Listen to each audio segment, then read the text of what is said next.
नमस्कार। एक बार फिर हाजिर हूँ एक नए टॉपिक के साथ।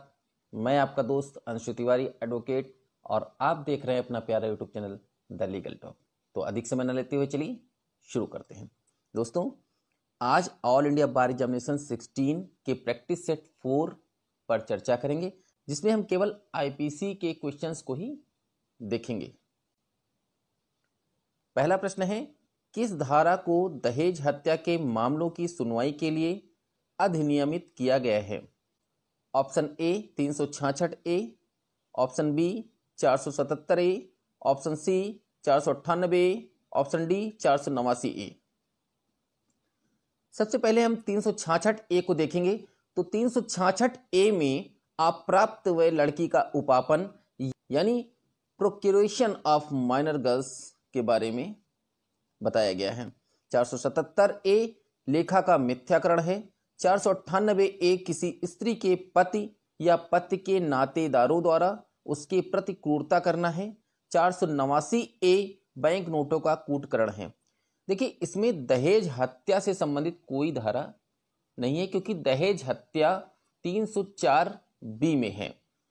लेकिन उससे करीब अगर देखें तो 498 ए दहेज प्रथा के लिए है, क्रूरता के लिए है, किसी स्त्री के पति या पति के नातेदारों द्वारा उसके प्रति क्रूरता से संबंधित है। इसलिए ये ऑप्शन सही होगा। एक अपराध के गठन के प्रमुख तत्व हैं एक इंसान, एक दुष्ट मंशा, दूसरे इंसान या समाज को चोट, उपरोक्त सभी। तो एक अपराध के गठन के लिए एक इंसान, एक दुष्ट मंशा, दूसरे इंसान या समाज को चोट, ये तीनों ही तत्व होने चाहिए। इसलिए इसका ऑप्शन डी उपरोक्त सभी सही है। भारतीय दंड संहिता के अधीन निम्नलिखित में से कौन सुमेलित नहीं है? ठग धारा 309, सिक्के का कूटकरण धारा 231, रिश्वत धारा 171 ख, लिंग धारा 8। तो इसमें हम देखते हैं लिंग जो है वो धारा 8 में परिभाषित किया गया है। रिश्वत की धारा 171 ख है। सिक्के का कूटकरण के लिए धारा 231 है, किंतु ठग धारा 310 में है। 309 में आत्महत्या करने का प्रयत्न है, यानी कि जो पहला है ठग, यही सुमेलित नहीं है। भारतीय दंड संहिता की कौन सी धारा स्वैच्छिक मदिरापान से संबंधित है? धारा 84, धारा 85, धारा 86 और धारा 87। तो धारा 84 विकृत चित्त व्यक्ति का कार्य है, act of a person of unsound mind. 85 में ऐसे व्यक्ति का कार्य जो अपनी इच्छा के विरुद्ध मतता में होने के कारण निर्णय पर पहुंचने में असमर्थ है। लेकिन धारा 86 स्वैच्छिक मदिरापान से संबंधित है। तो इसका सही उत्तर है ऑप्शन सी धारा 86। किस धारा के अनुसार किसी महिला की लज्जा भंग करने संबंधी हमला दंडनीय है? तो धारा 363, धारा 509, धारा 511 और धारा 354 ऑप्शन में दिया गया है। धारा 363 अपहरण के लिए है। धारा 509 शब्द, अंग विक्षेप या कार्य जो किसी स्त्री की लज्जा का अनादर करने के लिए आश्रित है, इससे संबंधित है। 511 आजीवन कारावास या अन्य कारावास से दंडनीय अपराधों को करने के प्रयत्न करने के लिए दंड से संबंधित है। जबकि 354 धारा 354 किसी महिला की लज्जा भंग करने से संबंधित है। तो इसका ऑप्शन डी धारा 354 सही है। आ ने बा के 4 दांत तोड़ दिए। आ ने अपराध किया है उपहत्य कारित करने के प्रयत्न का, उपहत्य कारित करने का, घोर उपहत्य कारित करने का, हत्या के प्रयास का। तो ऑप्शन डी को तो सबसे पहले हटा दीजिए आप, हत्या के प्रयास को तो हटा ही दीजिए। अब आते हैं उपहत्य या घोर उपहत्य में। तो इनकी परिभाषा हम देख लेते हैं। धारा 319 उपहत्य को परिभाषित करती है, किसी व्यक्ति को शारीरिक पीड़ा देना, रोग या अंग शैथिल्य कारित करना उपहत्य कहलाता है। जबकि धारा 320 घोर उपहत्य को परिभाषित करती है। इसकी 8 किस्में बताई गई हैं। पुंसत्वहरण, दोनों में से किसी नेत्र की दृष्टि का स्थायी विच्छेदन, दोनों में से किसी भी कान की श्रवण शक्ति का स्थायी विच्छेदन, किसी भी अंग या जोड़ का विच्छेद, किसी भी अंग या जोड़ की शक्तियों का नाश, सिर या चेहरे का स्थायी विद्रूपीकरण, अस्थि या दांत का भंग होना यानी दांत तोड़ना इसी के अंतर्गत आएगा।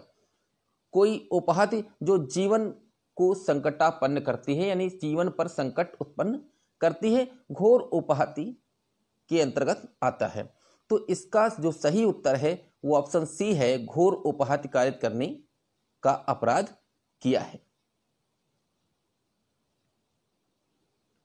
सहमति से कार्य क्षति को क्षति नहीं कहते हैं, भारतीय दंड संहिता की किस धारा में समाविष्ट है? धारा 74, धारा 73, धारा 82। धारा 74 एकांत परिरोध की अवधि से संबंधित है, धारा 73 एकांत परिरोध से संबंधित है, धारा 82 7 साल से कम उम्र के शिशु का कार्य है। तो इसका मतलब कि ये सूत्र इनमें से किसी में नहीं है, तो ऑप्शन डी उपर्युक्त किसी में नहीं करेक्ट है। भारतीय दंड संहिता की किस धारा में विधि की अनभिज्ञता कोई प्रतिहेतु नहीं है सूत्र का समावेश है?